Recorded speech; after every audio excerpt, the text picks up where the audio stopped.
Okay, let's take a look at this rock, which is an opal, inside this crust. Well, what is the crust, and why are these little places like this? It's kind of unusual looking. Let's see what they have to say. All they're asking about is, what do you think it is? This is Dwayne, an 8,400 carat giant of gem-coloured opal locked inside a body of quartz. A stone so rare, its true nature remains a secret. What lies inside? A fortune or nothing but darkness? I could cut it open, but the moment I do, this once-in-a-lifetime specimen will vanish forever. From the outside, flashes of brilliant colour. Okay, flashes of brilliant color. Inside will be completely opal. You see this seam in there? What's that seam doing? Tease me, but do they run deep into the heart of the stone? If they do, its value could be extraordinary.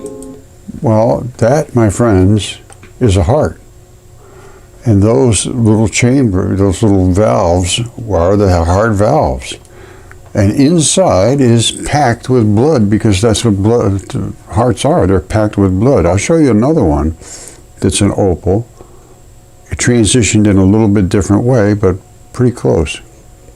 Okay, I mentioned the seam, and we saw the seam. And what is the seam doing in there? Rocks don't normally have seams like that, but hearts do.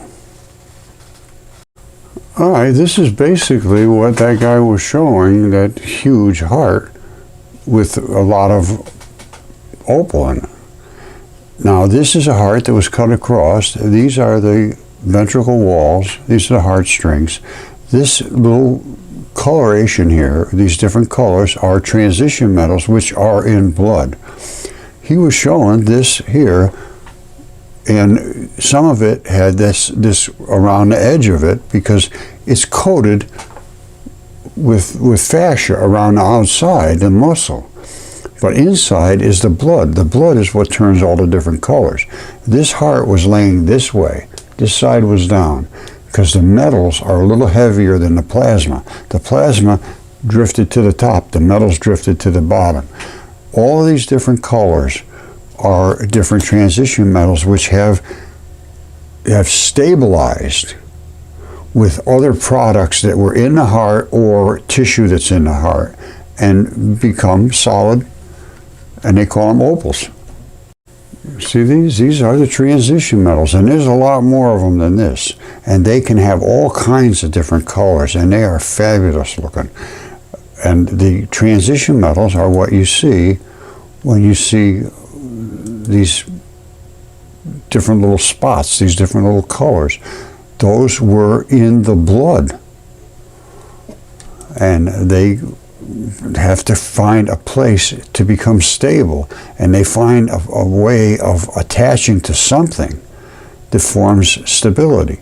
That's why this whole ventricle wall here has changed to basically the same color, because it found a transition metal that bonded with the different materials that made that wall, and they turned that color. Now, a lot of it is just laying around blood, and it will stabilize. It'll find a way to stabilize, and that's what opals are. Opals are nothing more than blood that has stabilized. And this is an opal eyeball. You see the strap coming around the eyeball?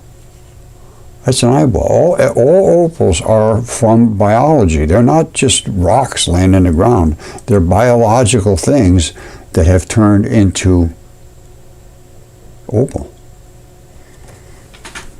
And what he was looking at could likely have been some of these valve openings here. So I guess I'll leave it with that. But these here are the valves. And this color here is the tissue that's surrounded. It's this muscle, basically. And then inside is the blood, which is all the different colors.